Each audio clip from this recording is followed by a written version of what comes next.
बिस्मिल्लाहिर्रहमानिर्रहीम नहमदुहु व नसल्ली अला रसूलिल्लाहि करीम।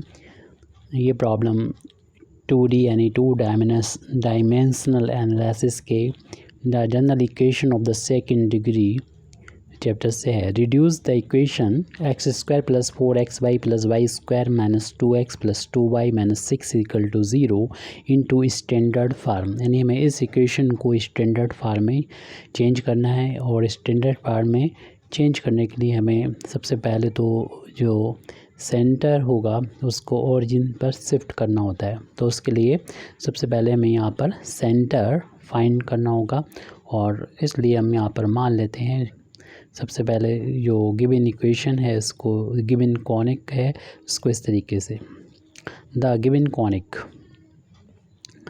तो जो कॉनिक का इक्वेशन यहाँ पर दे रखा है उसको जो सेकंड डिग्री का इक्वेशन है वो किसी कॉनिक को ये डिनोट करेगा। तो x square plus 4 times x y, माना कि वो एक्स वाई का फंक्शन है, एक्स वाई का वो फंक्शन है ही सामने नज़र आ रहा है हमको, माइनस 2x प्लस का 2y minus 6 is equal to 0। अब यहाँ पर हमें इसका सेंटर मान लेना चाहिए जो भी कॉनिक है। Centre let the centre be x1 y1। तो इस और ये सेंटर इस तरीके से दिया जाएगा। The centre is given by, the centre is given by, जो इस तरीके से दिया जाता है कि जो हमारा ये फंक्शन है इसको, जो कि एक्स वाई का फंक्शन है, इसको एक्स और वाई के रिस्पेक्ट में पार्शली डिफ्रेंशिएट करके 0 के बराबर पुट करके एक्स और वाई की जो वैल्यू मिलेगी वही एक्स और वाई की वैल्यू x1 y1 होगी, यानी सेंटर के कोऑर्डिनेट होंगे। Given by del f over del x की वैल्यू 0 रखना होगी और del f over del y की वैल्यू 0 रखना होगी। अब यहाँ पर del f over del y निकालना है, तो यानी एफ का डिफ्रेंशिएशन कर देना है partially with respect to x. तो यहाँ पर देख लीजिए कि एक्स के रिस्पेक्ट में जब डिफ्रेंशिएशन करेंगे तो वाई कांस्टेंट होगा, तो इस इक्वेशन का हमें डिफ्रेंशिएशन करना है। इसका 2x हो जाएगा, 4y कांस्टेंट हो जाएगा, एक्स का 1 हो जाएगा और इसका 0 हो जाएगा। एक्स के रिस्पेक्ट में डिफ्रेंशिएशन यहाँ पर -2 हो जाएगा, इनका 0 हो जाएगा सबका, क्योंकि एक्स के लिए वाई कांस्टेंट है। तो इसको हम यहाँ पर लिख देते हैं। यानी फर्स्ट टर्म जो हमारे पास लिखा हुआ है सामने हमारे, तो वो एक्स स्क्वायर है जिसका डिफ्रेंशिएशन 2x हो जाएगा, और फिर उसके बाद 4y कांस्टेंट बाहर ले लेंगे और x का x से रिस्पेक्ट में डिफ्रेंशिएशन 1, वाई स्क्वायर का डिफ्रेंशिएशन 0 हो जाएगा, और -2x है तो 2 इंटू एक्स का डिफ्रेंशिएशन 1 हो जाएगा, और 2y का डिफ्रेंशिएशन 0 और 6 का भी 0। इस तरीके से राइट हैंड साइड में ये वाला 0 लिख दिया। ये तो हम इस इक्वेशन को जब सॉल्व किया तब इतना आया है। अब इसको थोड़ा सा और सिंप्लीफाई करें हम तो 2 से डिवाइड कर सकते हैं, तो हमें मिलेगा x plus 2y minus 1 is equal to 0। तो ये एक इक्वेशन आ गई, इक्वेशन नंबर इसे हम 1 डाल सकते हैं। और जब इसको 0 के बराबर पुट करेंगे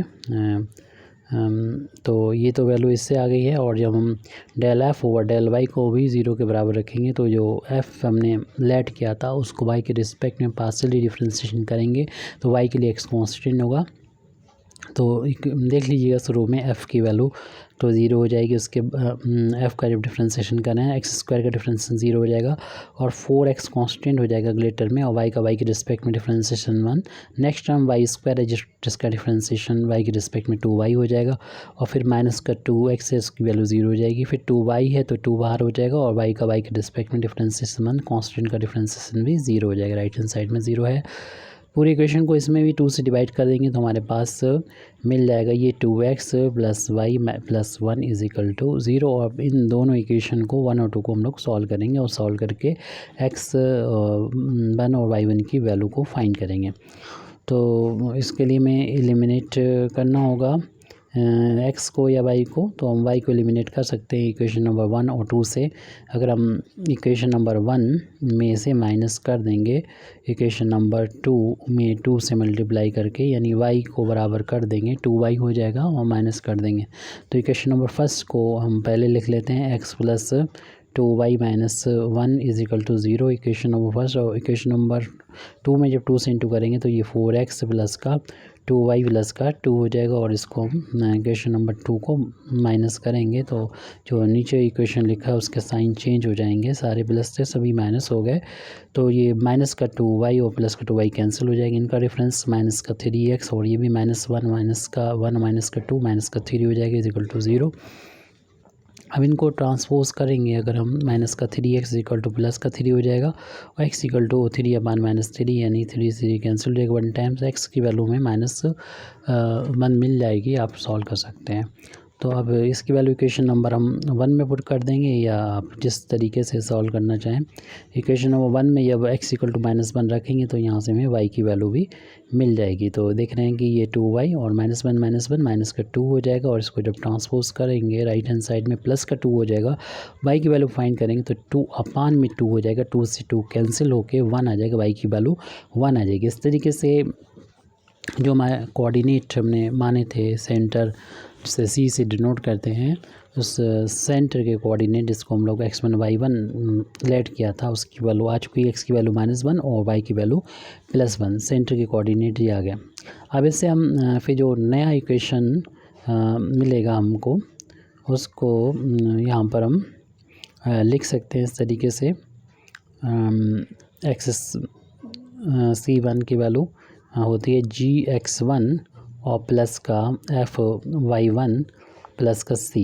अब इसमें gfc क्या है तो आपको पता ही है, इसकी इक्वेशन जो हमारा गिवन इक्वेशन होती है उसको कंपेयर कर देते हैं general equation of the second degree से।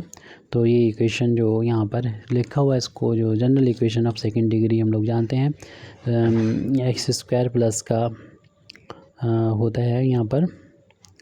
इसके जब कंपेयर की जाएगी x² प्लस का 2hxy प्लस ax²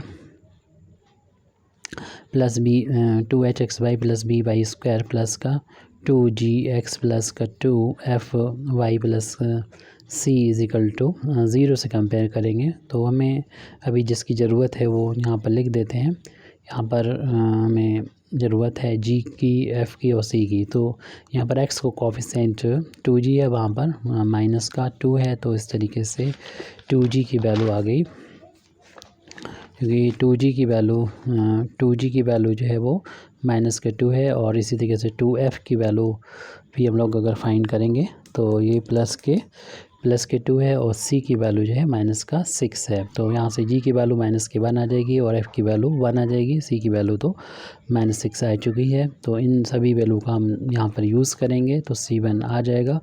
g की वैल्यू -1 है और x1 ऊपर निकाल चुके हैं -1, प्लस f की वैल्यू भी 1 लिखी है और y1 की 1 है, और c की वैल्यू -6 है। तो माइनस प्लस का 1 हो गया, ये प्लस का 1 पहले से मौजूद है, और प्लस माइनस का 6 हो गया, ये प्लस का 2 माइनस का 6 यानी -4 आ गया, ये c1 की वैल्यू। और हम लोग जानते हैं कि जब हम इसका स्टैंडर्ड फार्म में लिखते हैं तो इक्वेशन कन्वर्ट हो जाता है, रिड्यूस हो जाता है। The equation of the conic लिखने का यानी में तरीका क्या है,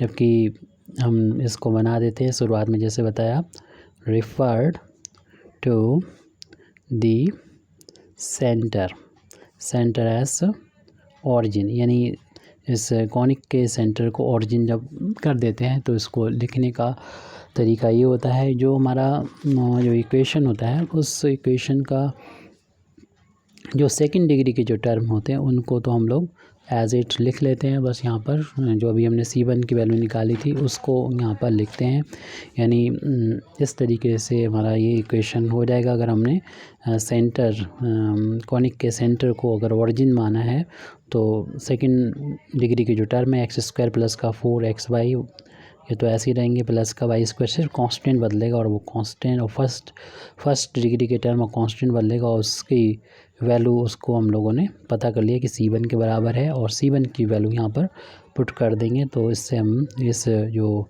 इक्वेशन है इसको स्टैंडर्ड फार्म में लिख सकते हैं। c1 की वैल्यू -4 है और स्टैंडर्ड फार्म हम लोग जानते हैं तो उसका यूज़ करेंगे। तो हम लोग जानते हैं कि स्टैंडर्ड फार्म में राइट हैंड साइड में 1 होता है, तो अभी हम लिख भी देंगे लास्ट में। तो इस 4 को उधर पहुंचाएंगे तो एक्स स्क्वायर प्लस का 4 x y plus y square, तो ये प्लस का 4 हो जाएगा। और यहाँ पर चूँकि 1 होता है तो 4 से पूरे इक्वेशन को डिवाइड कर दें। यहाँ पर कोफिशिएंट नहीं लिखा तो 1 होता है, और जब हम 4 से डिवाइड कर रहे हैं तो ये वैल्यू हो जाएगी 1/4 एक्स स्क्वायर।